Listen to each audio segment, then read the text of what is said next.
टेंभुर्णी पंचायत समिती गणातील उमेदवार सौ डिंपलताई साळवे यांच्या प्रचारासाठी आयोजित या सभेमध्ये उपस्थित टेंभुर्णी गावातील सर्व मतदार बंधू भगिनी सगळ्यांना माझा नमस्कार। या सभेसाठी व्यासपीठावर उपस्थित असलेले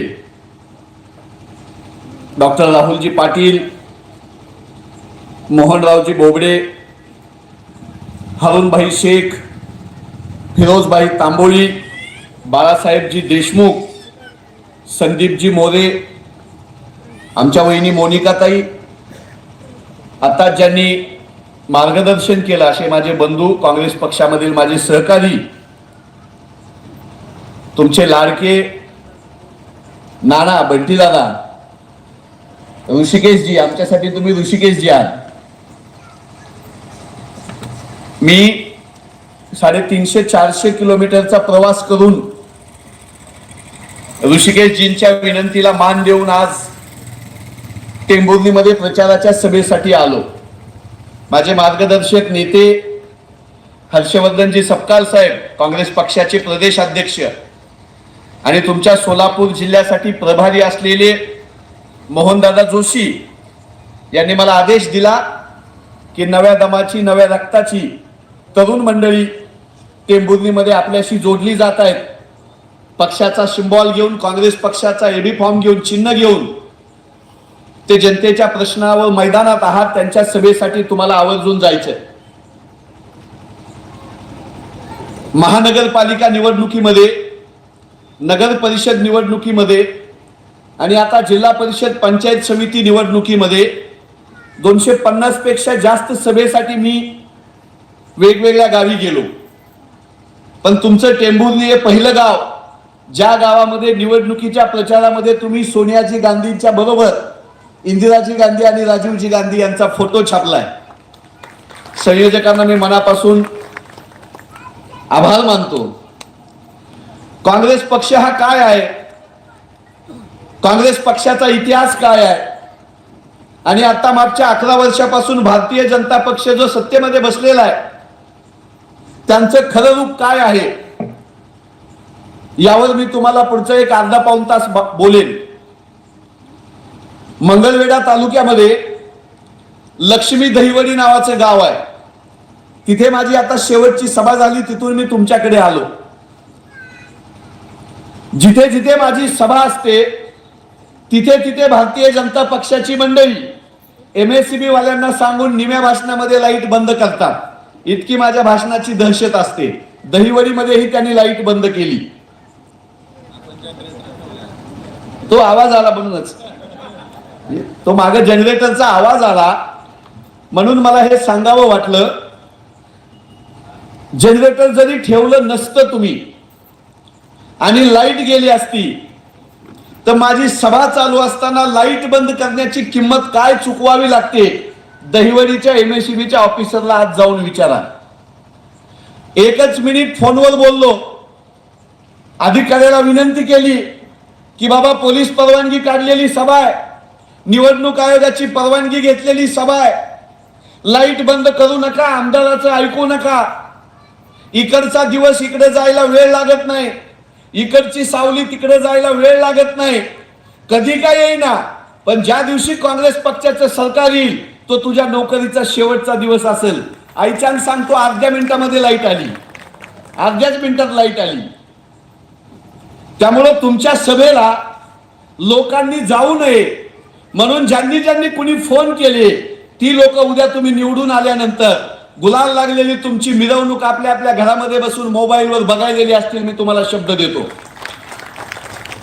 विरोध झाल्याशिवाय चांगलं काम करता येत नाही। आपला महाराष्ट्र साधू संतांच्या विचाराचा आहे, शिवछत्रपतींच्या विचाराचा आहे, डॉक्टर बाबासाहेब आंबेडकरांचा इतिहास आपल्याला आहे। ज्या ज्या महापुरुषांना विरोध झाला त्यांच्या त्यांच्या हातून चांगलं काम झालं। जोपर्यंत आपल्याला विरोध होत नाही, जोपर्यंत आपला आवाज दाबायचा प्रयत्न होत नाही, जोपर्यंत आपली मुस्कटदाबी होत नाही, आपल्या सहकार्यांना जोपर्यंत धमक्या येत नाही, तोपर्यंत आपलं खरं काम सुरू झालेलं नसतं। तुमचं काम आजपासून सुरू झालं। निवडणुका येतील जातील, प्रचार होत राहील, पण गोरगरीब जनतेला, सभेसाठी उपस्थित राहणाऱ्या नागरिकांना फोन करून सभेला जाऊ नका म्हणून सांगण्याची वेळ तुमच्यावर येते, म्हणजे तुम्ही पराभव तुमचा मान्य केलेला असतो. टेंभुर्णी मधल्या भारतीय जनता पक्षाच्या उमेदवारांना, टेंभुर्णी मधल्या भारतीय जनता पक्षाच्या कार्यकर्त्यांना, टेंभुर्णी मधल्या भारतीय जनता पक्षाच्या नेत्यांना माझी विनंती आहे की लोकशाहीच्या मार्गाने निवडणुका लढा, लोकशाहीच्या मार्गाने सामना करा, लोकशाहीच्या मार्गाने प्रचार करा. ही लोकशाही काँग्रेस पक्षाने टिकवलेली आहे. विरोधी आवाज, असत्तेपेक्षा विरोधी आवाज हा या देशामध्ये टिकला पाहिजे म्हणून काँग्रेस पक्षाने निवडणुका आणल्या. आता जी जिल्हा परिषदेची निवडणूक आहे, पंचायत समितीची निवडणूक आहे, ही जिल्हा परिषद आणि पंचायत समिती स्वर्गीय यशवंतरावजी चव्हाण साहेब, सुधाकररावजी नाईक, वसंतदादा पाटील या माणसांनी 1972ला, माफ करा 1962ला पंचायत राज व्यवस्था आणली. आपली ग्रामपंचायत, नगर परिषद, महानगरपालिका, जिल्हा परिषद, पंचायत समितीमध्ये 18 पगड जातीमधले सदस्य निवडून गेले पाहिजे. दलिताचा आवाज तिथं असला पाहिजे, आदिवासीचा आवाज असला पाहिजे, ओबीसीचा आवाज असला पाहिजे, महिलांचा आवाज असला पाहिजे म्हणून काँग्रेस पक्षाने पंचायत राज व्यवस्था आणली. भारतीय जनता पक्षाचा गोरगरिबांना अधिकार देण्याचा विचार नसतो. एकच नेता त्यांचा नरेंद्र मोदी नावाचा दिल्लीत बसतो, त्यानं सांगायचं आणि सगळ्यांना ऐकायचं अशी पद्धत त्यांच्याकडे आहे. महाराष्ट्रामध्ये त्यांचा एकच नेता देवेंद्र फडणवीस नावाचा, त्यांनी सांगायचं आणि बाकीच्यांनी ऐकायचं. दुसऱ्या कोणाला सत्तेत वाटा द्यायचा नाही, लोकप्रतिनिधी म्हणून दुसऱ्या कोणाला कामकाज करू द्यायचं नाही. हे षडयंत्र भारतीय जनता पक्षाचं आहे. म्हणून मागच्या 9 वर्षामध्ये या महाराष्ट्रामध्ये पंचायत समिती, जिल्हा परिषदेच्या निवडणुका या लोकांनी होऊ दिल्या नाहीत. सामान्य माणूस हा ग्रामपंचायत, पंचायत समितीमध्ये, जिल्हा परिषदेमध्ये लोकप्रतिनिधी झाला पाहिजे, याच्यावर भारतीय जनता पक्षाचा विश्वास नाही. म्हणून यांनी 9 वर्ष निवडणुका घेतल्या नाहीत. सुप्रीम कोर्टाला आदेश द्यावा लागला आणि नाविलाजाने यांना आता पंचायत समितीच्या, जिल्हा परिषदेच्या निवडणुका घ्याव्या लागतात. यांना लोकशाही मान्य नाही. लोकांनी प्रश्न विचारलेले यांना आवडत नाहीत. लोकांच्या कल्याणासाठी ग्रामपंचायत, पंचायत समिती, जिल्हा परिषद असलेली यांना मान्य नाही. यांना आमदाराच्या धमकीनं, खासदाराच्या दडपशाहीखाली, पालकमंत्र्याच्या गुंडगिरीखाली आणि मुख्यमंत्री पंतप्रधानाच्या गुंडगिरीखाली यांना अख्खा देश, महाराष्ट्र आणि सोलापूर सुद्धा यांना आणायचा आहे. तुमच्या इथले पालकमंत्री हे दिवसाढवळ्या बंदुकीचा धाक दाखवतात, धमक्या देतात, गुंडगिरी करतात. आपण लोकप्रतिनिधी निवडून दिला का गुंड निवडून दिले असं वाटावी अशी परिस्थिती भारतीय जनता पक्षानं जिल्ह्यापासून, तालुक्यापासून राज्यापर्यंत निर्माण केली. तुमच्या ग्रामपंचायतमध्येही काही वेगळं चित्र असणार नाही. जर भाजपाची लोक असतील तर मी माहिती न घेता सांगतो, गुंडगिरी करणारी, दहशत करणारी, दडपशाही करणारीच मंडळी असतील. कारण भाजपा फक्त दहशतवाद शिकवतं, गुंडगिरी शिकवतं, हुकुमशाही शिकवतं. 2013ला भारतीय जनता पक्षाची लोक आमच्या काँग्रेस सरकारच्या विरोधामध्ये मोर्चे काढायचे, आंदोलन करायचे, भाषण करायचे. काय सांगायचे भाषणामध्ये? तुम्ही आठवा मोदी साहेबांची भाषणं, फडणवीस साहेबांची भाषणं आठवा, तुमच्या जिल्ह्यातल्या भाजपाच्या नेत्याची भाषणं काढा. सगळ्या भाषणामध्ये म्हणायचे आम्ही शेतकऱ्यांचं उत्पन्न दुप्पट करणार, आम्ही महागाई कमी करणार, आम्ही बेरोजगार युवकांना रोजगार देणार, पाणी पुरवठ्याच्या योजना राबवणार, स्वच्छतेच्या योजना राबवणार, चांगलं शिक्षण देणार, आरोग्य देणार असं सांगून या मंडळींनी काँग्रेसला बदनाम केलं आणि सत्ता आपल्या ताब्यात घेतली. आज भारतीय जनता पक्षाला 11 वर्ष झाली. मोदी साहेब दिल्लीला बसलेले आहेत, फडणवीस साहेब मुंबईला बसलेले आहेत. आज 11 वर्षानंतर ही मंडळी जिल्हा परिषदेच्या, पंचायत समितीच्या निवडणुकीमध्ये ज्यावेळेस प्रचाराला येतात त्यावेळेस यांचे मुद्दे काय आहेत काढून बघा. आता शेतकऱ्याच्या प्रश्नावर बोलत नाहीत, आता महागाईवर बोलत नाहीत, आता बेरोजगारीवर बोलत नाहीत. आता ते जातीच्या आणि धर्माच्या नावावर विष पेरून आपल्यामध्ये भांडण लावून त्या भांडणातून जी आग तयार होते त्या आगीवर आपल्या सत्तेच्या पोळ्या भाजायचं राजकारण भारतीय जनता पक्ष करतो. तुमच्या सोलापूर जिल्ह्यामध्ये 4 महिन्यापूर्वी नदीला पूर आला, अतिवृष्टी झाली, शेतामधली उभी पिकं आडवी झाली, वाहून गेली, जनावरं वाहून गेले, गोटे वाहून गेले. शेतकऱ्यांनी उभा केलेल्या बागा वाहून गेल्या, फळबागा वाहून गेल्या. देवेंद्र फडणवीस साहेब 8 दिवसांना टीव्ही समोर आले आणि म्हणाले की मी शेतकऱ्याच्या अकाउंटवर 31,000 कोटी रुपये टाकणार, कधी केली नाही तेवढी मदत मी करणार. आम्हाला वाटलं दुष्काळ पडलेला आहे, ओला दुष्काळ पडलेला आहे, लोक संकटात आहेत, शेतकरी संकटात आहेत, सरकार 31,000 कोटी रुपयाची मदत करतो असं स्वतः म्हणतंय. आपण विश्वास ठेवला पाहिजे. पक्ष बाजूला ठेवला, राजकारण बाजूला ठेवलं आणि आम्ही वाट बघत बसलो की महाराष्ट्रातल्या शेतकऱ्यांना 31,000 कोटी रुपये मदत कधी मिळेल. फडणवीस साहेब म्हणाले 3 हेक्टर पर्यंत मदत देणार, एका हेक्टरला कोरडवाहू मध्ये 12,000 देणार, फळबाग असेल तर एका हेक्टरसाठी 40,000 अशी 3 हेक्टरला मदत देणार. आज 6 महिने उलटून गेले, देवेंद्र फडणवीसांचा 1 रुपया आमच्या अकाउंटवर आला नाही. 31,000 कोटी रुपये सांगितले आणि 8,000 कोटी रुपये महाराष्ट्रातल्या शेतकऱ्याच्या अकाउंटवर टाकले. आता फडणवीस साहेब, आता एकनाथ शिंदे साहेब शेतकऱ्यांच्या मदतीवर काही सुद्धा बोलायला तयार नाहीत. सोयाबीन उत्पादक असेल, कापूस उत्पादक, कांदा उत्पादक असेल, तुमच्या भागामध्ये कांद्याचं उत्पादन होतं मला माहित आहे. 40 रुपये किलोने आमचा कांदा इराण, इराकमध्ये, इंग्लंडमध्ये व्यापारी घेत होते. बांगलादेशमध्ये, पाकिस्तानमध्ये आमचा कांदा 40 रुपये किलोने जात होता.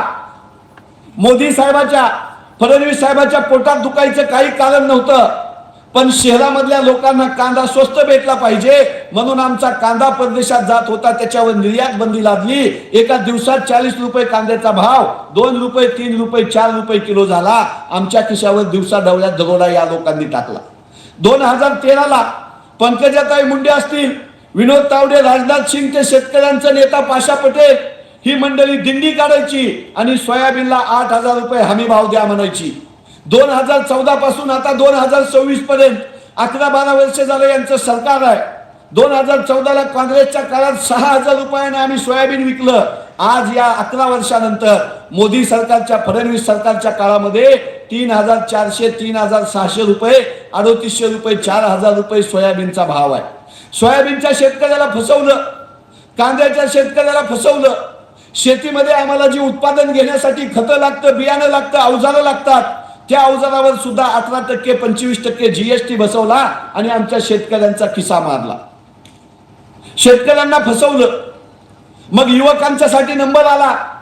रोजगार मागणारे युवक रस्त्यावर येऊ लागले. शिक्षक भरती बंद केली. पोलीस भरतीच्या जागा काढायला तयार नाहीत. तलाठी भरतीच्या जागा काढायला तयार नाहीत. ग्रामसेवकच्या जागा भरायला तयार नाहीत. सरकारी दवाखान्यामध्ये डॉक्टरांची भरती नाही, नर्सेसची भरती नाही. ॲम्ब्युलन्सवर ड्रायव्हर सरकारी दवाखान्यामध्ये नसतो. मागच्या 11 वर्षामध्ये सगळी सरकारी नोकर भरती बंद केली. माझ्या शेतकऱ्याच्या शिकलेल्या पोराला रोजगार देण्याचं काम सुद्धा भारतीय जनता पक्षानं केलं नाही. छोटे व्यापारी होते. टेंभुर्णी सारख्या शहरामध्ये, तालुक्याच्या, जिल्ह्याच्या गावामध्ये छोटे दुकानदार असतात, व्यापारी असतात, हातावर पोट असलेले उद्योजक असतात. जीएसटी कायदा यांनी आणला आणि शेतकऱ्यांच्या सोबतच व्यापाऱ्यांचं सुद्धा कंबरद यांनी मोडलं. 8 वर्ष जीएसटी मध्ये आमच्या लोकांना लुटलं. व्यापार खाली बसला. एका दिवसात नोटबंदी लावली. सगळे व्यापारी उद्ध्वस्त झाले नोटबंदीनं. आज 8 वर्षानंतर जीएसटी कायदा मागे घेतला. लावणारे भाजपवालेच आणि जीएसटी कायदा मागे घेतला म्हणून नाचणारे सुद्धा भाजपवालेच. नोटबंदी केली, काळा पैसा बाहेर आला नाही. जीएसटी लावला, आमच्या व्यापाऱ्याला लुटलं. हमी भाव शेतकऱ्याला दिला नाही. कांद्यावर निर्यात बंदी, कापसावर निर्यात बंदी लादली. आमच्या शेतकऱ्यांना, विद्यार्थ्यांना, व्यापाऱ्यांना लुटलं. आता राहिलं होतं कोण? आता राहिल्या होत्या आमच्या माता भगिनी. 2013-14ला 60 रुपये, 70 रुपये किलोला खायचं तेल भेटायचं. आज 1 किलो तेलासाठी 120, 130, 150 रुपये मोजावे लागतात. माझ्या महिला भगिनीच्या हातचा घास सुद्धा या सरकारनं महागाईनं काढून घेतला. तांदूळ महाग केलं, डाळी महाग केल्या, औषधं महाग केली, कोलगेट महाग केलं, शाळेच्या पोरांच्या वह्या, पुस्तकं, दप्तर, कंपास सुद्धा महाग केला. प्रचंड आमचा टॅक्स वसूल केला. महागाईने आमच्या महिलांचं जीणं मुश्किल झालं होतं. दिवाळीमध्ये किराणा दुकानदार आम्हाला सांगतात, जी महिला 5 किलो तेल न्यायची ती दिवाळीमध्ये आता 2.5 किलो, 3 किलो तेलावर आपलं घर भागवते. महागाईने आमचं जगणं मुश्किल केलं. या सरकारनं महागाई सुद्धा बंद केली नाही. आणि मग ज्यावेळेस निवडणुका आल्या, मतदान मागायची वेळ आली, त्यावेळेस यांच्या लक्षात आलं की आता लोकांच्या समोर आपण काय म्हणून जायचं, काय सांगायचं जिल्हा परिषदेला, काय म्हणून मतं मागायची, त्यावेळेस यांनी विधानसभेच्या निवडणुकीच्या वेळेस एक टूम काढली आणि लाडक्या बहिणीच्या नावावर 1500 रुपये आम्ही दिले, आम्हाला मतदान द्या म्हणून हे दोन भाऊ हिंडायला लागले. इथं बसलेल्या प्रत्येक महिलेला एक भाऊ आहे, मला बहीण आहे, इथं सगळ्याला बहीण आहे. राखी पौर्णिमेला आम्ही ज्यावेळेस आमच्या हातात राखी बांधून घेतो, दिवाळीमध्ये भाऊबीजेला ज्यावेळेस आमची बहीण आम्हाला ओवाळते, त्यावेळेस ओवाळणीच्या ताटामध्ये उजवा हात आम्ही खिशात घालतो आणि ओवाळणी टाकतो. आमच्या डाव्या हाताला सुद्धा आम्ही माहीत होऊ देत नाही. हे बहीण भावाचं आमचं नातं आहे. आणि हे भामटे भाऊ राज्याची तिजोरी आमच्याच पैशातून भरते, आमच्याच टॅक्स मधून भरते, आम्हीच जीएसटी भरतो, आमचाच शेतकरी टॅक्स भरतो, व्यापारी कर्मचारी टॅक्स भरतात, त्यामधून आमच्या राज्याची तिजोरी भरते. त्या आमच्याच तिजोरी मधले पैसे आमच्याच बहिणीला दिले आणि आम्ही पैसे दिले म्हणून हे सांगायला लागले. ज्या दिवशी देवेंद्र फडणवीस स्वतःच्या बापजाद्याची इस्टेट विकून आमच्या लाडक्या बहिणीला पैसे देतील, ज्या दिवशी एकनाथ शिंदे स्वतःच्या पोरासकट बायको लेकरासकट कष्ट करून घाम गाळून पैसे कमवेल आणि आमच्या बहिणीच्या हातावर आणून देईल, त्या दिवशी आम्ही सुद्धा भाजपाचं काम करू, पण आमचेच पैसे आमच्याच बहिणीला दिले आणि मतं मागायसाठी पोस्टर लावले. आपला सक्का भाऊ ज्यावेळेस भाऊबीजेला ओवाळणी टाकतो, त्यावेळेस त्याचा फोटो काढून बस स्टँडवर चिटकावून त्याचं राजकारण करत नाही. बहीण भावाच्या पवित्र नात्याला सुद्धा राजकारणाच्या बाजारामध्ये आणलेली ही माणसं आहेत. यांच्यापासून माझ्या माता भगिनींनी लांब राहावं. आम्हाला सांगितलं, भांडणं लावली बेरोजगारीच्या प्रश्नावर, शेतीच्या प्रश्नावर. आमच्या गावामध्ये शिक्षण शाळा चांगल्या नाहीत, बंद पडतायत, रस्त्यावर खड्डे आहेत, पाणी पुरवठ्याच्या योजना बंद आहेत. यावर ज्यावेळेस लोक प्रश्न विचारतील असं लक्षात आलं, त्यावेळेस त्यांनी आमच्यात भांडण लावलं. हिंदूंचं भांडण मुसलमानांच्या विरोधात लावलं, ओबीसीचं भांडण मराठ्यांच्या विरोधात लावलं, धनगरांचं भांडण आदिवासींच्या विरोधात लावलं. भांडण लावत लावत त्यांनी राष्ट्रवादी काँग्रेसमध्ये भांडण लावलं, पवार साहेबांच्या घरात भांडण लावलं, शिवसेनेमध्ये भांडण लावलं, उद्धव साहेबांच्या घरात भांडण, पक्षात भांडण लावलं. भांडण लावणारी मंडळी तुमच्या गावामध्ये सुद्धा भांडण लावण्यासाठीच आलेली आहेत. त्यांच्यापासून लांब राहा. ही चांगलं काम करणारी माणसं नाहीत. हे भारतीय जनता पक्षवाले, त्यांची संघटना राष्ट्रीय स्वयंसेवक संघ यांनी या देशामध्ये एक सुद्धा संस्था उभी केली नाही, एक चांगला कायदा केला नाही, एक चांगलं कुठलं काम दाखवावं म्हणून यांच्या नावावर नाही, अगोदर केलेल्या कामावर रेगोट्या वाढणारी ही मंडळी आहेत. भाजपाची मंडळी आम्हाला विचारतात, 70 वर्षात काँग्रेसनं काय केलं? तो रवींद्र चव्हाण नावाचा भाजपाचा प्रदेशाध्यक्ष आहे, तो आम्हाला विचारतो, कोविडमध्ये नरेंद्र मोदींनी लस दिली म्हणून तुमचा जीव वाचला, कमळाला मतदान करा. कोविडमध्ये त्याच्या लसीमुळे जीव वाचला म्हणून मतदान करा, असं त्यांचा प्रदेश अध्यक्ष म्हणतो. इथं बसलेल्या महिलांना माहित आहे की आपल्या घरामध्ये ज्यावेळेस लहान मूल जन्माला येतं, त्यावेळेस 6व्या दिवसापासून ते 8 वर्षाचं ते लेकरू होईपर्यंत अंगणवाडीच्या ताईनं आणि दवाखान्यामधल्या ताईनं घरी येऊन आपल्याला बोलावून आपल्या लेकराला लस दिली का नाही? दिली का नाही लस? हिपॅटायटिसची लस दिली, कावीळची लस दिली, कांजण्याची गोवरची लस दिली, पोलिओची लस दिली, हागवण होऊ नये म्हणून लस दिली, पण लस दिली, जीव वाचवला म्हणून मतदान मागण्याचा नादानपणा काँग्रेसच्या नेत्यांनी आम्हाला शिकवला नाही. जनतेचा जीव वाचवणं हे आपलं काम असतं, त्याचं राजकारण करणं हे आपलं काम नसतं. आम्हाला सांगायचं, आता महाराष्ट्रामध्ये जिल्हा परिषदेच्या निवडणुकीमध्ये मागच्या 6-7 वर्षामध्ये जिल्हा परिषदेमध्ये यांनी प्रशासक बसवला होता, पाणी पुरवठ्याच्या योजनांमध्ये भ्रष्टाचार केला, शेतकऱ्यांसाठी अवजारं येतात, खतं बियाणे येतात मोफत, जिल्हा परिषदेच्या मार्फत वाटली जातात, पंचायत समितीच्या मार्फत वाटली जातात, त्यामध्ये यांनी लाखो रुपयाचा भ्रष्टाचार केला. म्हणून यांना निवडणुका नको होत्या. पंचायत समिती आपल्या लहान मुलांच्या शिक्षणासाठी ज्या शाळा आहेत त्याचं नियंत्रण या पंचायत समितीतून होतं. मागासवर्गीय समाजाच्या लोकांना रोजगार भेटावा म्हणून शिलाई मशीन पासून, शिष्यवृत्तीपासून ते कर्ज देण्यापर्यंत पंचायत समितीच्या विविध योजना आहेत. या योजना राबवायसाठी शिकलेली माणसं आपल्याला पाहिजेत, समाजाशी बांधिलकी असलेली, नाळ असलेली माणसं आपल्याला पाहिजेत. भारतीय जनता पक्ष हा गुंडांना उमेदवारी देतो. भारतीय जनता पक्ष हा जास्तीत जास्त आरमोठा माणूस कोण आहे, भांडण लावणारा, दंगली करणारा माणूस कोण आहे, त्याच्या पाठीशी उभा राहतो. काँग्रेस पक्षानं या पंचायत समिती गणामध्ये आमच्या ऋषिकेशजीच्या विनंतीला मान देऊन सुशिक्षित असलेल्या, शिकलेल्या आमच्या डिंपल ताईला उमेदवारी दिली. त्यांना विजयी करण्याचं आवाहन मी तुम्हाला करतो. एक जागा महत्वाची आहे. एक एक मत महत्वाचं आहे. जर यावेळेस आपली चूक झाली तर पैशाच्या जोरावर निवडणुका लढणारे, गुंडगिरीच्या दहशतीच्या जीवावर निवडणुका लढणाऱ्या माणसांचा उत्साह वाढेल आणि गोरगरीब जनतेमधून उमेदवारी मागणारे, लोकांची कामं करून मतं मागणाऱ्या माणसांना नाउमेद होणारी ही निवडणूक असेल. म्हणून भारतीय जनता पक्षाच्या लोकांना तुम्हाला बाजूला ठेवायचं. भ्रष्टाचार हा या भाजपा सरकारची ओळख झाली. 2013ला देवेंद्र फडणवीसांची भाषणं ऐका. अशोक चव्हाणांनी भ्रष्टाचार केला, नारायण राणेंनी केला, सुनील तटकरेंनी भ्रष्टाचार केला, प्रफुल्ल पटेलांनी भ्रष्टाचार केला म्हणून भाषणं दिली. ज्यांनी ज्यांनी भ्रष्टाचार केला अशी भाषणं दिली त्या सगळ्या चोरांना, दरोडेखोरांना या देवेंद्र फडणवीस आणि भाजपाच्या लोकांनी आज आपल्या पक्षात घेतलं. शोले पिक्चर मध्ये गब्बर सिंग होता. आपल्या भागामधले सगळे चोर दरोडेखोर त्याने एकत्र केले होते आणि त्या टोळीचा प्रमुख गब्बर सिंग होता. तसं या महाराष्ट्रामध्ये चोर, दरोडेखोर, दहशत करणारे, भांडण मारामाऱ्या करणाऱ्या सगळ्या चोरांचा गब्बर सिंग म्हणजे देवेंद्र फडणवीस आहे. त्यांच्यापासून महाराष्ट्र वाचवायची ही आपली निवडणूक आहे. तुम्ही आम्हाला काय सांगितलं होतं? शिष्यवृत्ती देतो म्हणाले होते. ओबीसी विद्यार्थ्यांसाठी महाज्योती नावाची संस्था काढली. ओबीसी विद्यार्थ्यांसाठी शिष्यवृत्तीसाठी, त्यांना बाहेरच्या देशामध्ये शिक्षणाला पाठवण्यासाठी, ते वसतिगृहात राहत असतील तर त्याची फीस भरण्यासाठी आम्ही पैसे देतो म्हणाले. मागच्या 2.5 वर्षामध्ये महाज्योतीचा निधी बंद केला. ओबीसी विद्यार्थ्यांवर अन्याय केला. सारथी नावाची मराठा विद्यार्थ्यांसाठीची संस्था आहे, सारथी संस्थेचा निधी बंद केला. आमची पोरं शिकली नाही पाहिजे, गोरगरीब, धनगर, माळी, साळी, कोळी, ओबीसीचा मुलगा शिकला नाही पाहिजे, मराठ्याचा पोरगा शिकला नाही पाहिजे, त्यांनी जातीच्या धर्माच्या नावावर दंगली केल्या पाहिजे. ही भारतीय जनता पक्षाची रणनीती आहे. म्हणून शिक्षणाचं बजेट कमी करतात, संशोधन संस्थांचं शिष्यवृत्तीचं बजेट कमी करतात. हे फक्त बजेट कमी करतात, भ्रष्टाचार करतात, गुंडगिरी करतात असं नाही. यांची आणखी एक ओळख आहे जी मला या सभेच्या निमित्तानं तुम्हाला सांगायची.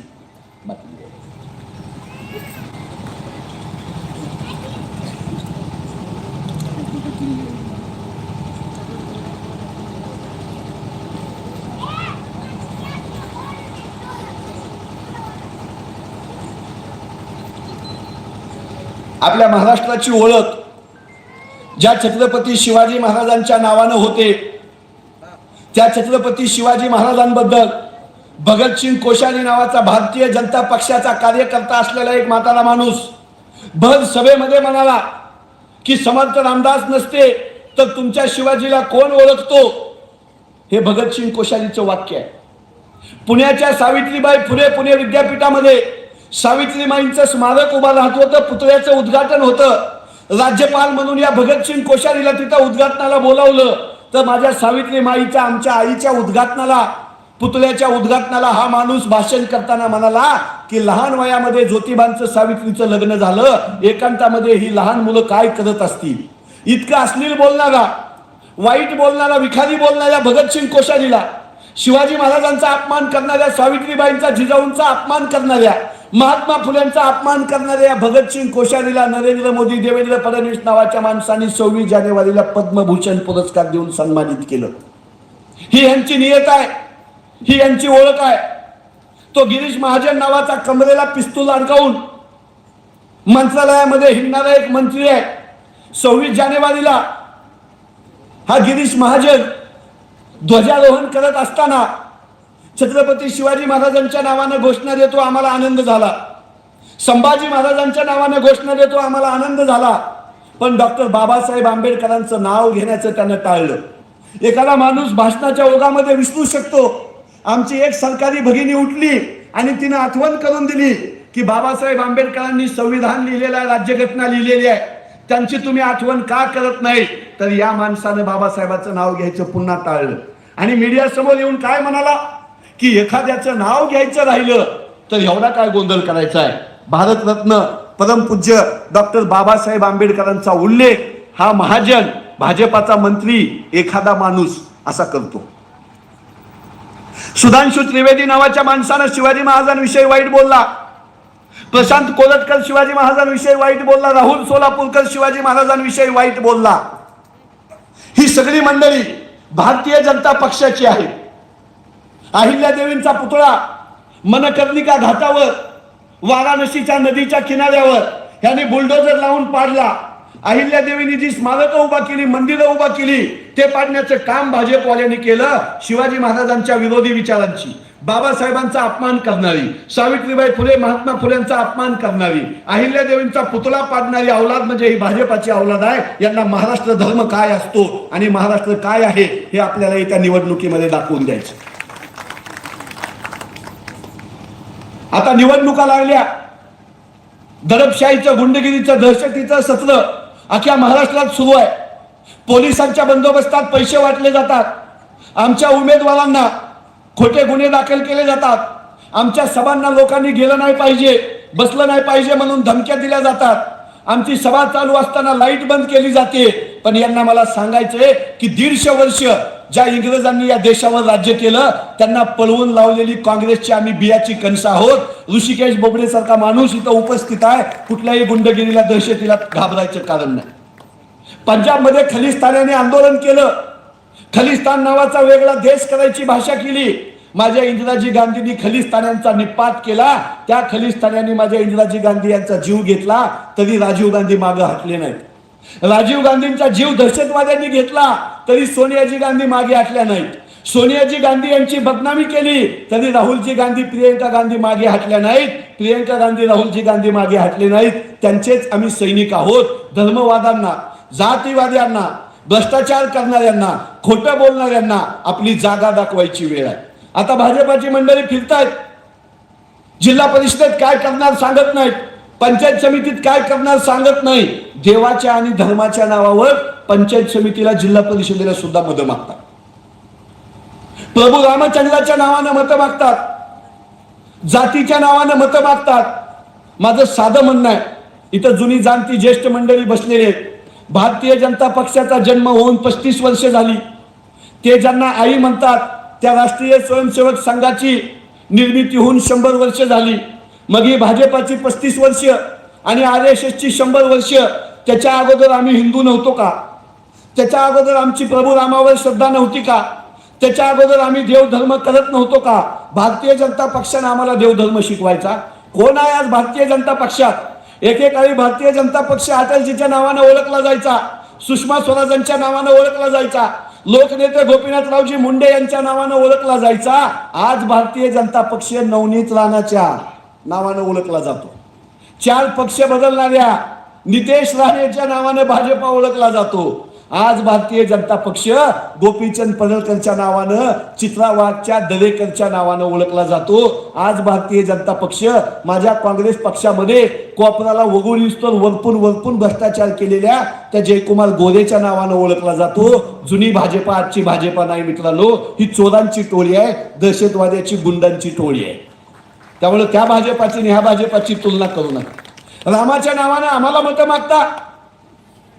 अरे आमच्या 7 पिढ्या तुमच्या संघटना आणि पक्ष स्थापन व्हायच्या अगोदर सुद्धा आमच्या 7 पिढ्या सकाळी उठल्यानंतर पहिला शब्द आमच्या तोंडामध्ये राम राम यायचा. डोळे झाकून सगळ्यांना विनंती आहे माझी, अर्धा मिनिट डोळे झाका आणि रामाचं चित्र डोळ्यासमोर आणा, रामायण डोळ्यासमोर आणा. आपल्या समोर काय चित्र येतं? तर आमचे प्रभू राम उभा आहेत. उजव्या बाजूला माझी माता सीतामाई उभी आहे, डाव्या बाजूला रामाचा बंधू लक्ष्मण उभा आहे, समोर हनुमान बसलेला आहे. असं सगळ्या कुटुंबाला, आपल्या लोकांना सोबत घेऊन जाणारा राम आमचा राम आहे. यांचा राम अयोध्येमध्ये एकटाच आहे. का बरं? माझ्या सीतामाईची मूर्ती का गायब केली? माझ्या लक्ष्मणाची मूर्ती का गायब केली? आमचा हनुमान तुम्हाला का चालत नाही? त्याचं कारण आहे मित्रांनो, नरेंद्र मोदी एकटच आहे. आपल्या गावात देवळं आहेत, मंदिर आहेत, ऋषिकेशजी मंदिर आहेत, देवळं आहेत. आपल्या देवळामध्ये ज्यावेळेस देवाची मूर्ती आपण बसवतो त्यावेळेस आपण पूजेला नवरा बायकोला बसवतो का फक्त एका माणसाला बसवतो? खरं सांगा, खोटं बोलू नका. देवाचा विषय आहे. दोघाला बसवतो का नाही? एकट्याला बसवून तुम्ही एखाद्या देवळात पूजा मूर्ती बसवली का? आहे का कुठलं गाव? हे अयोध्येमध्ये राम मंदिरामध्ये माझ्या प्रभू रामचंद्राची मूर्ती बसवायला एकटंच मोदी बसलं, ते एकटंच योगी आदित्यनाथ बसलं, ते एकटंच मोहन भागवत बसलं. हे संडे एकटे आहेत म्हणून माझ्या रामाच्या बाजूची सीता, लक्ष्मण, हनुमान सुद्धा गायब केला. यांच्याकडून आपण राम शिकायचा का? आपला राम हा आपल्या हृदयामध्ये आहे. लोकांची सेवा करण्यामध्ये राम आहे. लोकांसाठी लढण्यामध्ये राम आहे, लोकांना पोटाला लावण्यामध्ये, रोजगार देण्यामध्ये खरा राम आहे. कांदा मुळा भाजी अवघी विटाई माझी म्हणणाऱ्यांमध्ये राम आहे. संत तुकाराम महाराजांनी, ज्ञानदेवानी आम्हाला खरा राम आम्हाला सांगितलेला आहे. भारतीय जनता पक्षासारख्या दलालाकडून आणि निष्ठा विकणाऱ्या गुंडांकडून आम्हाला प्रभू राम शिकायची काही गरज नाही. देवाच्या नावावर भाजपवाली मतं मागायली तर त्यांना आवर्जून सांगा, आम्ही आमचा राम बघून घेऊ, तू आणि तुझा मोदी बघून घे. 2014ला इथं बसलेल्या महिलांना विनंती आहे, खरं सांगा 2014ला सोन्याचा भाव काय होता? 30,000, 36,000, लय झालं 40,000. सोनं आपल्या घरामध्ये पहिल्यांदा कधी येतं? ज्यावेळेस लग्न होतं. आपल्या घरामध्ये सून येते किंवा आपली लेक दुसऱ्याच्या घरामध्ये सून म्हणून जाते, त्यावेळेस तुझ्या गळ्यामध्ये मणी मंगळसूत्र करण्यासाठी आम्ही सोनं वापरतो. आमच्या घरात लहान मूल जन्माला येतं, त्यावेळेस त्याचे कान टोचल्यानंतर त्याच्या कानामध्ये सोन्याची तार आम्ही घालतो, म्हणून आम्हाला सोनं लागतं. आता मोदीनं कुणाला मणी मंगळसूत्र घालायचं? मोदीनं कुणाच्या लेकराच्या कानात तार घालायची सोन्याची? त्याला बायको नाही, लेकरू नाही, त्याला तेल विकत आणायचं नाही, त्याला वह्या पुस्तकं विकत आणायची नाहीत, त्याला लेकराला दवाखान्यात न्यायचं नाही, शाळेची फीस भरायची नाही. म्हणून याच्या काळामध्ये 1,80,000 सोनं गेलं माता माऊल्यानं. 1,80,000. याला शाळा शिकवायची नाही लेकराला, याला महागाईनं कसं असतं हे कळत नाही. आणि त्याच्यासाठी हर हर मोदी घर घर मोदी म्हणणारी भारतीय जनता पक्षाची लेकरं बाळ असलेली माणसं हिंडतात. त्यांना सांगा, मोदीच्या नादाला लागला तर तुम्ही संन्यास घ्यायची, घर गृहस्थी बघ म्हणा. त्यामुळे भाजपाच्या मंडळींनी, देवेंद्रजी फडणवीसांनी, ह्या जयकुमार गोरेंनी, तुमच्या गावातल्या भाजपाच्या मंडळींनी आता भ्रष्टाचारावर बोलू नये, आता देवधर्मावर बोलू नये. दुसरं एक ते सांगतात, काँग्रेसवाल्यांना आम्हाला देशद्रोही म्हणतात, राहुलजी गांधींना, इंदिराजी गांधींना देशद्रोही म्हणतात. आणि आम्ही स्वतः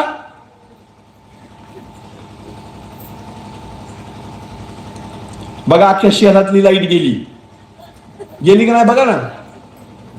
अशी दहशत असते काँग्रेसवाल्यांची. पण हे पहिलवान लय पुढचं आहे, आधीच जनरेटर लावून टाकतंय.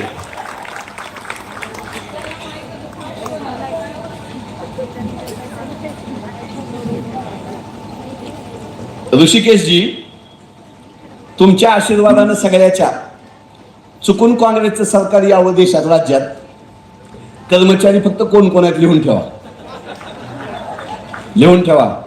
70 वर्ष या देशामध्ये ग्रामपंचायतमध्ये काँग्रेसचं सरकार असायचं, सरपंच आमचा असायचा, आमदार खासदार आमचा असायचा, जिल्हा परिषद मेंबर आमचा असायचा, मुख्यमंत्री पंतप्रधान आमचा असायचा. पण गोरगरीब लोकांवर अशी मुस्कटदाबी माझ्या काँग्रेस पक्षाने 70 वर्षात कधीच केली नाही. म्हणून छाती ठोकून आम्ही काँग्रेससाठी मतं मागतो. ही आवाज दाबणारी मंडळी. देवाच्या धर्माच्या नावावर, भ्रष्टाचाराच्या नावावर, विकासाच्या नावावर यांनी मतं मागून झाली. आता हे देशभक्तीच्या नावावर मतं मागतात. भाजपवाले म्हणतात आम्ही देशभक्त आहे, वंदे मातरम म्हणा म्हणतात, हर घर तिरंगा लावा म्हणतात. आनंद आहे आम्हाला. पण आमचा साधा प्रश्न आहे की भाजपवाल्यांनो, दसऱ्याच्या दिवशी तुम्ही ज्या RSSच्या खाकी चड्ड्या, पांढरा शर्ट आणि काळी टोपी घालून संचलनामध्ये सहभागी होता, तर तुमची RSS या भारताला स्वातंत्र्य मिळवण्याची लढाई चालू होती त्यावेळेस कुठं होती? गोळवलकर गुरुजी का इंग्रजाच्या अंगावर गेले नाहीत? सावरकरांनी इंग्रजांची माफी का मागितली? श्यामाप्रसाद मुखर्जी नावाचा बंगाल प्रांतामधला हिंदू महासभेचा म्हणजे RSS वाल्याचा उपमुख्यमंत्री, 42चं आमचं आंदोलन, सगळ्या हिंदूंनी मुसलमानांनी इंग्रजांच्या विरोधात लढाई काढली 1942ला. चले जावचा नारा दिला महात्माजी गांधी, पंडित जवाहरलाल नेहरू, यशवंतराव चव्हाण, मौलाना आझादांनी. त्यावेळेस हे RSS वाले, हिंदू महासभेवाले, श्यामाप्रसाद मुखर्जी, सावरकर आणि हे मोहम्मद अली जिना, ही सगळी सख्खी भाऊ आहेत. ही तिघ चौघ सख्खी भाऊ आहेत. हे देशाच्या विरोधात होते, काँग्रेसच्या विरोधात होते, महात्माजींच्या विरोधात होते. आणि इंग्रजांनी यांना पेन्शन देऊन या देशाच्या विरोधामध्ये काम करायला लावलं होतं. या माणसाने आम्हाला वंदे मातरम म्हणायला सांगावं. वंदे मातरम म्हणल्यानंतर काँग्रेसच्या लोकांना गोळ्या घातल्या जायच्या, काँग्रेसच्या लोकांची घरं उद्ध्वस्त केली जायची. इन्कलाब जिंदाबाद म्हणल्यानंतर आमच्या लोकांना फासावर लटकवलं जायचं. 150 वर्ष काँग्रेसनं इंग्रजांसोबत लढा लढला. तुरुंगामध्ये लोक गेले, जेलमध्ये लोक गेले. महात्माजी गांधी यांच्या पत्नी कस्तुरबाई यांचं निधन तुरुंगामध्ये झालं, जेलमध्ये झालं. आहे का RSS वाल्याचं कोण मेलेचं? RSS वाला कोण फासावर गेला? RSS वाल्याला कोणाला तुरुंगात टाकलं आणि ही लोक आम्हाला देशभक्ती शिकवणार? दिल्लीमध्ये माझ्या शेतकऱ्यांनी आंदोलन केलं. आपल्या ज्या बाजार समिती आहेत, आपल्याला जे अन्नधान्य राशन मध्ये भेटतं, हे सगळं बंद करणारे 3 काळे कृषी कायदे आणले. पंजाब मधले, हरियाणा मधले, दिल्ली मधले शेतकरी केंद्र सरकारच्या विरोधामध्ये मोर्चा घेऊन दिल्लीमध्ये गेले. तर या नरेंद्र मोदींनी या देशाचा खरा मालक असलेल्या बळीराजाला आपल्याच देशाच्या राजधानीत येऊ दिलं नाही. बंदुकी लावल्या, खिळे ठोकले, वाहनं त्यांची पंक्चर केली, लाठीचार्ज केला. 350-400 शेतकऱ्याला जीव गमवावा लागला. आणि दुसरीकडे ते तालिबान नावाचं दहशतवादी राज्य आहे, त्याचा एक परराष्ट्र मंत्री दिल्लीमध्ये आला तर त्याला स्वागत करायला लाल पायघड्या टाकल्या. शेतकऱ्याला येऊ देत नाही, तालिबान्यांचं स्वागत करतोय. आणि आमचा बिचारा साधा पंक्चर काढणारा, फळवाला, हातावर पोट भरणारा, आमची बांगड्या भरणारी भाभी, पान तंबाखू विकणारा आमचा शेतकरी, गोर गरीब मजूर मुसलमान दिसला भारतातला की यांची भाजपवाली जोरदार अल्पसंख्याक भावाच्या विरोधात आमच्या आंदोलन मोर्चे करतात. सौदी अरेबियाला श्रीमंत मुसलमान राष्ट्राध्यक्षाच्या गळ्या भेटायचं आणि इकडे येऊन गोरगरीब मुसलमानाच्या विरोधामध्ये गरळ ओकायची. भारतीय जनता पक्षाच्या या नीतीपासून तुम्ही लांब राहा. याच भाजपानं संविधानाची निर्मिती होत होती. 1300 लोक या देशाची राज्यघटना संविधान तयार करत होते, रात्रंदिवस 1.5 वर्ष. त्यावेळेस या राष्ट्रीय स्वयंसेवक संघानं संविधानावर बहिष्कार टाकला आणि आम्ही संविधान जाळू म्हणले. 2014च्या निवडणुकीत हेच भाजपवाले, आमची सत्ता आली, 400 जागा निवडून आल्या तर आम्ही संविधान बदलू म्हणायचे. सोलापूरच्या जनतेला माझा मनापासून सलाम आहे. तुम्ही लोकसभेला काँग्रेस पक्षाच्या प्रणितीताईला निवडून दिलं, भाजपाचे दात तुम्ही घशामध्ये घातले. 100 खासदार काँग्रेसचे आहेत, 44 आमदार काँग्रेसचे आहेत. महानगरपालिका निवडणुकीमध्ये 359 नगरसेवक काँग्रेसचे आले. नगर परिषद निवडणुकीमध्ये 1,500 नगरसेवक काँग्रेसचे आले. पुढची 100 वर्ष आली तरी काँग्रेसचा कार्यकर्ता, काँग्रेसचा विचार आणि काँग्रेसचा झेंडा कुणी सुद्धा संपवू शकणार नाही. जर तुमच्या गावामध्ये कोण म्हणत असेल की काँग्रेसचं काय राहिलं तर त्याला या सभेमध्ये मी सगळी बियाची कणसं दाखवतो. आमचे आजोबा शेतामध्ये ज्यावेळेस आम्ही रास करायचो, धान्य काढायचो, ज्वारी ज्यावेळेस खुडून आणायचो त्यावेळेस 4-5 कणसं कोट्याला माझे आजोबा बांधून ठेवायचे आणि बाकीचे कणसं आम्ही मशिदीमध्ये भरडायला घेऊन जायचो. मी लहान होतो, आजोबाला विचारलं की आजोबा ही कणसं का बांधली वर आणि ती भरडून जायची कणसं, या कणसामधला फरक काय? आजोबा म्हणले ते भरडून खायची कणसं आहेत, त्याचं पीठ होणार आहे, ही बियाची कणसं आहेत, पुढच्या विचारासाठी आम्ही ठेवलेली आहेत. काँग्रेसचा विचार टेंभुर्णीमध्ये जिवंत ठेवणाऱ्या या सगळ्या बियाच्या कणसाला मनापासून मी नमस्कार करतो. 7 तारखेला हाताचा पंजा चिन्ह नीट लक्षात ठेवा. पंचायत समितीमध्ये एक उमेदवार आपला आहे. माता माऊल्यानो, भगिन्यांनो, गडबड करायची नाही. मशीन पशी जायचं, शांत थांबायचं. वाचायला येतंय त्यांनी नाव नीट वाचायचं, ज्यांना चिन्ह कळतं त्यांनी नीट चिन्ह बघायचं आणि हाताच्या पंजासमोरच बटन दाबायचं. लाल लाईट वाजल्याशिवाय बाहेर यायचं नाही. आणि हाताच्या पंजासमोरची जर लाईट दिसली नाही, हाताच्या पंजाचं बटन दाबलं आणि हाताच्या पंजाची जर लाईट लागली नाही तर तिथंच निवडणुकीची प्रक्रिया थांबवायची, आक्षेप घ्यायचा, काँग्रेसच्या मंडळींना सांगायचं, पण त्याच्या पुढे मतदान होऊ द्यायचं नाही. बोगस मतदान थांबवण्याची जबाबदारी सुद्धा आपली आहे. जर कोण नकली मतदान करत असेल, मतदार यादीत नाव नसताना मतदान करायची दहशत करत असेल तर सगळ्या युवक कार्यकर्त्यांना विनंती आहे की अर्ध्या रातच्याला आम्हाला फोन करा. पोलिसापासून निवडणूक निर्णय अधिकाऱ्यापासून आम्ही सगळ्यांना वटणीवर आणतो आणि नीट लोकशाही राबवायची सुद्धा आपल्याला ही वेळ आहे. उद्याच्याला जर भारतीय जनता पक्ष सत्तेत पुन्हा आला, ग्रामपंचायत, पंचायत समिती, राज्यामध्ये, देशामध्ये जर यांची सत्ता आली तर हे निवडणुका सुद्धा घेण्याचं बंद करतील, लोकशाही गुंडाळून ठेवतील. बिनविरोध जागामध्ये सगळ्या भाजपाच्या जागा कशा निवडून येतात? बिनविरोध जागासाठी आमच्या उमेदवाराचं अपहरण केलं जातं, त्याच्यावर गुंडगिरी केली जाते. सगळी शासकीय यंत्रणा आज सत्ताधाऱ्यांचे तळवे चाटण्यामध्ये कामी लागलेली असताना आपल्याला लोकशाही जगवायची, सगळ्या जाती धर्माला आपल्याला सोबत घेऊन जायचंय, विकासाचं राजकारण आपल्याला करायचंय, देशभक्तांचं हात मजबूत करायचे, देवाधर्माचा आदर आपल्याला करायचा आहे, साधू संतांच्या, शिवाजी महाराजांच्या, बाबासाहेबांच्या विचारावर आपल्याला हा महाराष्ट्र पुढे घेऊन जायचा आहे. टेंभुर्णीमध्ये येत्या 7 तारखेला मतदान होईल आणि 9 तारखेला ज्यावेळेस आम्ही टीव्ही मध्ये निकाल बघत असू त्यावेळेस टेंभुर्णी मधली पंचायत समिती हाताचा पंजा विजयी झाला असं ज्यावेळेस आम्हाला बघायला भेटेल त्यावेळेस मी मनापासून तुम्हाला सलाम करीन. तुर्तास एवढ्यावरच थांबतो. 7 तारखेला आमच्या ताईंना मतदान करा अशी अपेक्षा व्यक्त करतो. ऋषिकेशजी, आयुष्यभर तुम्ही काँग्रेसचा गमजा काढू नका. हा पट्ट्या आयुष्यभर तुमच्या सोबत आहे अशी खात्री देतो. राहुलजी गांधी, सोनियाजी गांधी,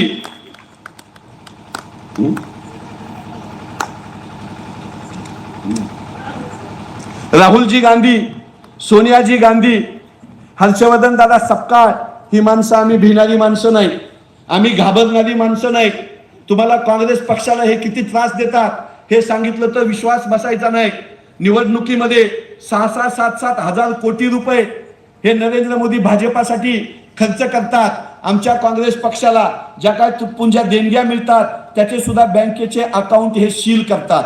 जसं तुमच्या इथं तुम्हाला सभेला येऊ नका म्हणून फोन करतात तसं काँग्रेसच्या आमदारांना खासदारांना फोडायसाठी हे सगळ्या शासकीय यंत्रणा वापरतात, पोलीस यंत्रणा वापरतात. आणखी एका गोष्टीकडे मला लक्ष वेधायचंय की हा सोलापूर जिल्हा, बाजूचा माझा धाराशिव जिल्हा, हा साधू संतांच्या, तुळजाभवानीच्या, पंढरपूरच्या, अक्कलकोटच्या नावानं गाजलेले जिल्हे आहेत. हे वारकरी चळवळीचे जिल्हे आहेत. पण या जिल्ह्याची ओळख आता ड्रग्ज माफियाच्या नावानं होते. आपल्या लहान लहान पोरांना, शाळेमधल्या महाविद्यालयामधल्या युवकांना ड्रग्जचं व्यसन लावण्याचं काम सुद्धा भारतीय जनता पक्षाची लोक करतात. माझ्या तुळजापूरमध्ये ऋषिकेशजी, ड्रग्ज विकणारा व्यापारी, त्याला पकडलं, तुरुंगात टाकलं, जामीन झाला. दुसऱ्या दिवशी भारतीय जनता पक्षाच्या चंद्रशेखर बावनकुळेंनी त्याच्या गळ्यात भाजपाचा गमजा टाकला, नगर परिषदेचं तिकीट दिलं. आज तुळजापूरचा नगराध्यक्ष हा ड्रग्ज विकणारा, तुमच्या माझ्या युवकांचं आयुष्य उद्ध्वस्त करणारा उमेदवार आहे. या लोकांपासून आपल्याला वाचवावं लागेल. व्यसनाधीन तरुणांपासून भारतीय जनता पक्षाच्या लोकांना आज मला विनंती आहे की आपलं राजकारण होत राहील पण तुम्ही तरुणांना व्यसन लावायचं बंद करा. महाराष्ट्राचे उपमुख्यमंत्री एकनाथरावजी शिंदे, त्यांचं महाबळेश्वर मध्ये त्यांची शेती आहे, त्यांच्या घरामधला भाऊ ड्रग्जचा पेडलर निघाला, तिथं धाड पडली. 25 बांगलादेशी पोरं तिथं ड्रग्ज बनवत होते. पोलीस गेले, सगळ्यांना पकडलं, मुंबईहून फोन गेला आणि या लोकांना सोडून दिलं. तुळजापूरमध्ये ड्रग्ज आलेत, सोलापूरमध्ये ड्रग्ज आलेत, मुंबईमध्ये ड्रग्ज सापडत आहेत. तुमच्या टेंभुर्णीमध्ये सुद्धा भारतीय जनता पक्षाची लोक ड्रग्ज विकतील, आपली तरुणाई उद्ध्वस्त करतील. कारण भाजपाला फक्त नशा द्यायची कळते. कधी धर्माची नशा देतात, कधी जातीची नशा देतात, कधी ड्रग्सची नशा देतात, कधी देवाधर्माची नशा देतात. या माणसापासून आपल्याला लांब राहावं लागेल. आदरणीय आता ज्यांचं नुकतंच निधन झालं ते अजितदादा पवार साहेब, त्यांच्यावर सुद्धा 70,000 कोटीचे आरोप देवेंद्र फडणवीसांनी केले. अजितदादाचं निधन झालं, आमची मागणी आहे देवेंद्रजी फडणवीसांनी अजितदादांची माफी मागून त्यांचे आरोप मागे घ्यावे. आणि राष्ट्रवादी काँग्रेसचे जे कोणी इथं आहेत ना, राष्ट्रवादी काँग्रेसचे जे कोण उमेदवार आहेत त्यांना माझी विनंती आहे की तुमच्या पक्षाला सांगा, ज्या पक्षानं शरदचंद्रजी पवार साहेबांना त्रास दिला, ज्या पक्षानं अजितदादांवर 70,000 कोटी रुपयाच्या भ्रष्टाचाराचे आरोप केले, त्या पक्षासोबत तुम्ही सत्तेत बसलेले बाजूला या. भारतीय जनता पक्षाच्या विरोधात लढण्यासाठी आम्हा काँग्रेसवाल्यांच्या खांद्याला खांदा लावून उभा करा. आम्ही तुमच्या सोबत जाऊ. राष्ट्रवादी काँग्रेसनं भाजपाला मदत होईल असं या मतदारसंघात वागू नये अशी माझी कळकळीची त्यांना विनंती आहे. मी ते राष्ट्रवादीचा पण उमेदवार आहे तालुक्यामध्ये, म्हणूनच मी विनंती केली की राष्ट्रवादीच्या लोकांनी भाजपाला मदत होईल असं करू नये. भाजपाची साथ सोडा, आमच्या काँग्रेसच्या सोबत या. आयुष्यभर काँग्रेसनं राष्ट्रवादीला सन्मान दिलाय. अजितदादांवर आम्ही कधीही खालच्या थरावर जाऊन आरोप केले नाहीत, पण 70,000 कोटी रुपयाचा घोटाळा केला म्हणून फडणवीस साहेब बोलले आणि त्याच अजितदादांना पुन्हा अर्थमंत्री केलं होतं. आज आपल्यातून अजितदादांसारखा एवढा मोठा माणूस गेला, फडणवीस साहेबांनी माफी मागावी. मी या टेंभुर्णी गावातल्या सगळ्या सुजाण मतदार बंधू भगिनींना विनंती करतो की हाताच्या पंजाला मतदान करा. 7 तारखेला विसरू नका. अनेक अफवा येतील, पैसे घेऊन येतील, पैशाला नाही म्हणू नका. कुठल्याही पक्षाच्या, भाजपाच्या, राष्ट्रवादीच्या लोकांनी पैसे घेऊन आले, लक्ष्मीला नाही म्हणायचं नाही. आपलीच आहे ती, आपल्याकडूनच लुटलेले आहेत. इनसे नोट तो लेना रे भाई, लक्ष देऊन ऐका चाचा, इनसे नोट तो लेना रे भाई, इनको वोट ना देना रे भाई. मतदान देऊ नका, कारण लोकशाहीमध्ये आपल्याला मताचा अधिकार, हा दान करण्याचा अधिकार बाबासाहेब आंबेडकरांनी मिळवून दिलाय. आपल्या मताला जोपर्यंत किंमत आहे, जोपर्यंत आपल्याकडे हात जोडत उमेदवार येतात, जोपर्यंत लोकशाही आहे तोपर्यंत माता माऊल्यानो आपली किंमत आहे. आपल्या जर मताची किंमत यांनी ठरवली तर उद्याच्याला बाजारात बांधलेल्या बैलासारखी आपली अवस्था होईल. कोणी येईल, पैसे दाखवेल आणि आपल्याला विकत घेऊन जाईल. खणखणीत मतदान करा, म्हणजे दणदणीत 5 वर्ष ऋषिकेश दादाला, आमच्या या ताईला तुम्हाला भांडता येईल, तुमच्यासाठी उपलब्ध राहतील, तुमचं काम करून घ्यायचा अधिकार तुम्हाला राहील. म्हणून काम करणाऱ्या माणसाला मतदान करा, काँग्रेसच्या माणसाला मतदान करा. जातीवाद धर्मवादाला बळी पडू नका, पैशाला बळी पडू नका, अशी विनंती करतो आणि मी माझे 4 शब्द संपवतो. जय हिंद, जय महाराष्ट्र.